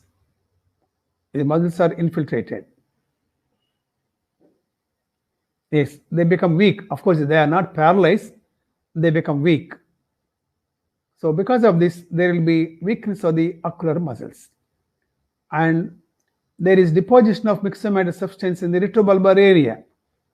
So because of this, what will happen? The bulb of the eye is pushed forwards. So there is proptosis and weakness of extraocular muscles. Later, if this myxomatous substance is deposited more in quantity, there will be more congestion and later compression of the ocular veins. This leads to edema and congestion of the eyeball and conjunctiva.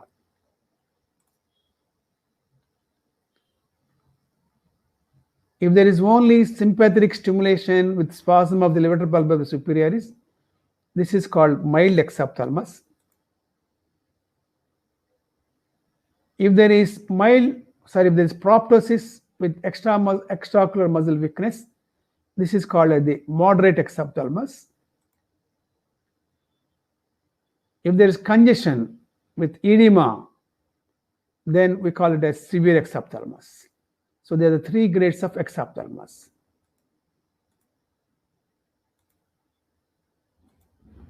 Mild, moderate, and severe. Then there is another variety called malignant. Mild exophthalmos.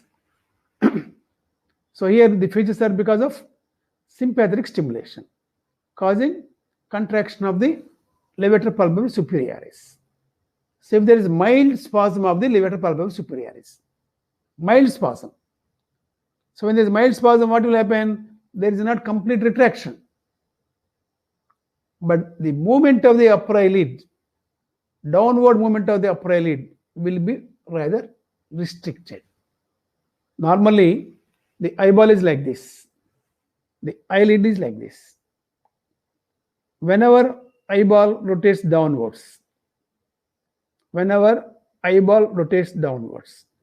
the eyelid also follows it. So both will move synchronously.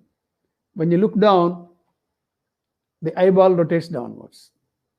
Along with eyeball, the eyelid also, upper eyelid also slides down like a shutter.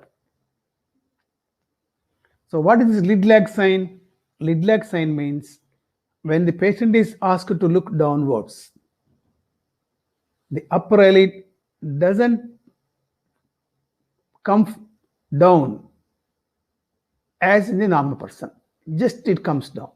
So there will be lagging behind of upper eyelid when the patient is asked to look downwards.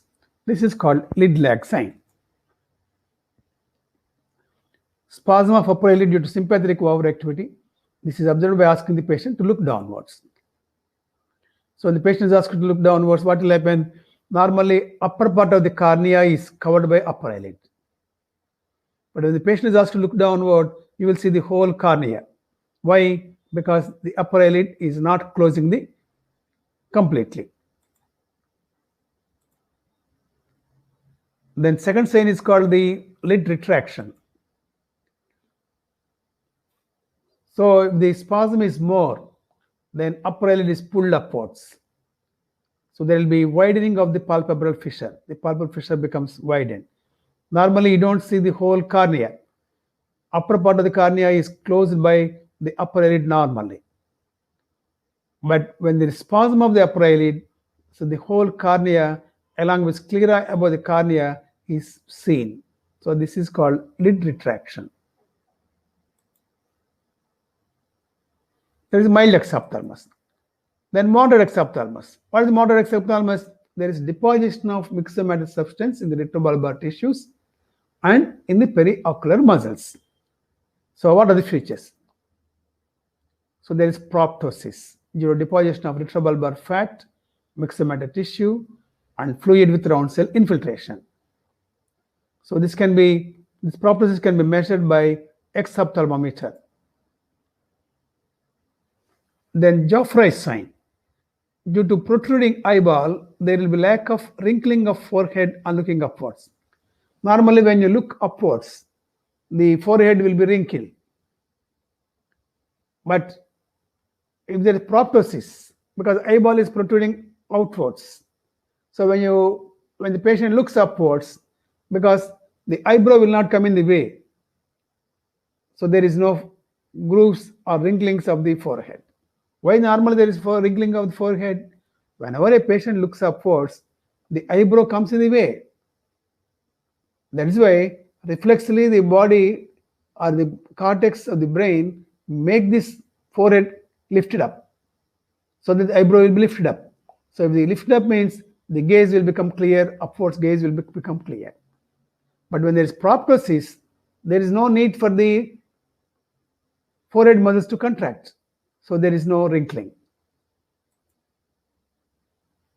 Mobius sign. The extraocular muscles are infiltrated with round cells and fluid, causing weakness and diplopia with lack of convergence. So the patient cannot converge the eyeballs.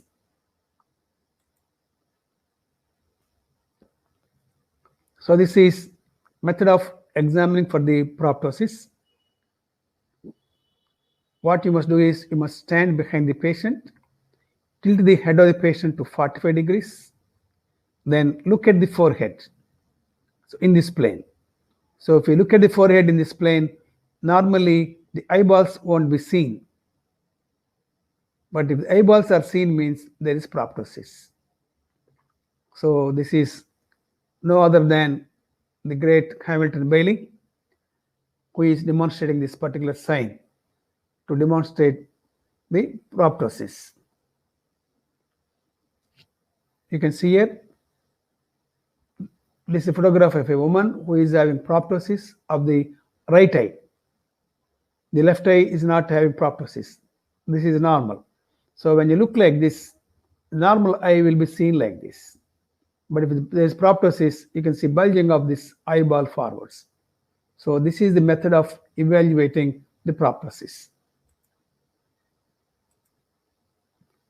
Or else you can measure the proptosis with the help of a scale. You keep a transparent scale with 0 at the orbital margin. Then you can measure how much it has protruded. Severe exophthalmos, the ophthalmic means are compressed, causing edema of the eyelids and chemosis of the conjunctiva. There is papilledema and corneal ulceration can also occur. Malignant exophthalmos, there is progressive exophthalmos with complete dislocation and destruction of eyeballs.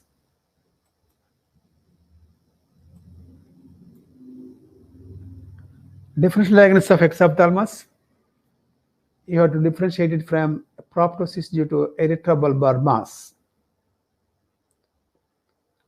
In proptosis due to erythrobulbar mass, you can evert the upper eyelid. In exophthalmos, the eyelid cannot be everted or everted with difficulty. So these are the clinical features of primary thyroidexcosis. Thus, there are 2 slides for the secondary thyroidexcosis clinical features. I will tell them, and also afterwards I will close the session.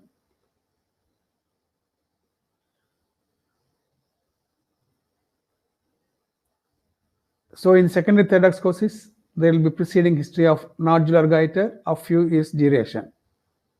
The onset of toxicosis is insidious. Thyroid gland becomes hypervascular. At surface is nodular. In case of toxic nodule, you will find a single nodule. Cardiovascular manifestations like tachycardia, arrhythmias with congestive heart failure are more prominently seen in secondary toxicosis. Eye signs are not seen.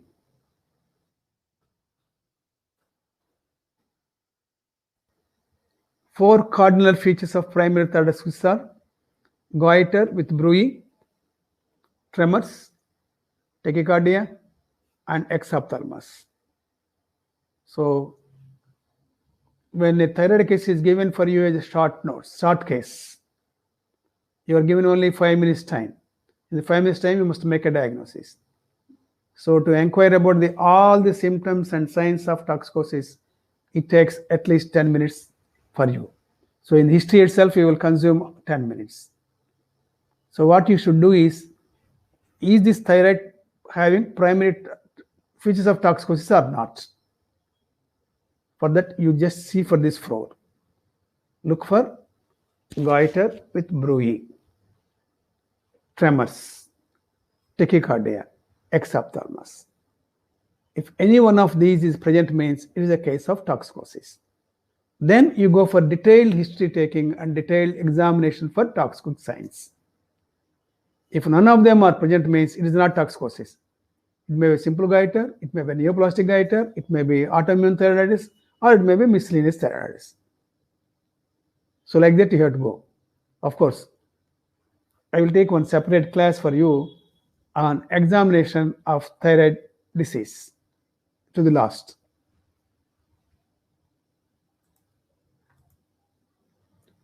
Thyroid should always be suspected in children with sudden growth spurt. In all cases of tachycardia and arrhythmias in elderly, diarrhea of unknown etiology, loss of weight in a person without any cause, menstrual disturbances, especially oligomenorrhea. So in all these conditions, you must suspect thyroiditis. Other features may not be there. So this is called the Wayne's Clinical Diagnostic Index chart. So the Wayne's has designed a chart with all the symptoms and signs, and he has given scoring for that. So the total score, if it is less than 11, it is non-toxic, 11 to 19, equivocal, more than 19, toxic. So this is about primary and secondary thyroiditis, clinical manifestations and pathology. The remaining topic we will discuss tomorrow. Any doubts?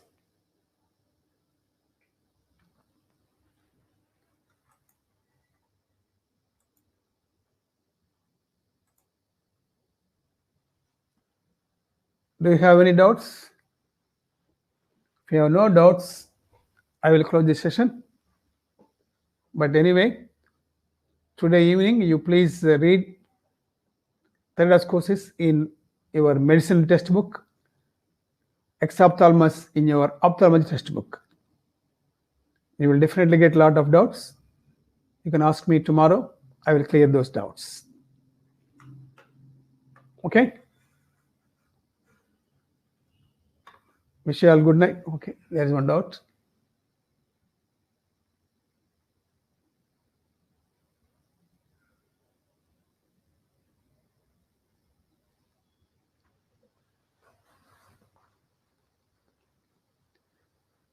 Shanti, I have not yet recorded the yesterday's videos.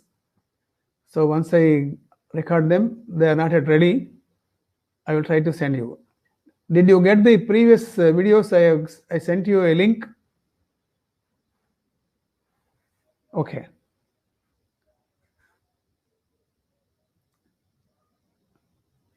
Okay, if you have no more doubts, I will close this session. Thank you. See you tomorrow at 4 p.m.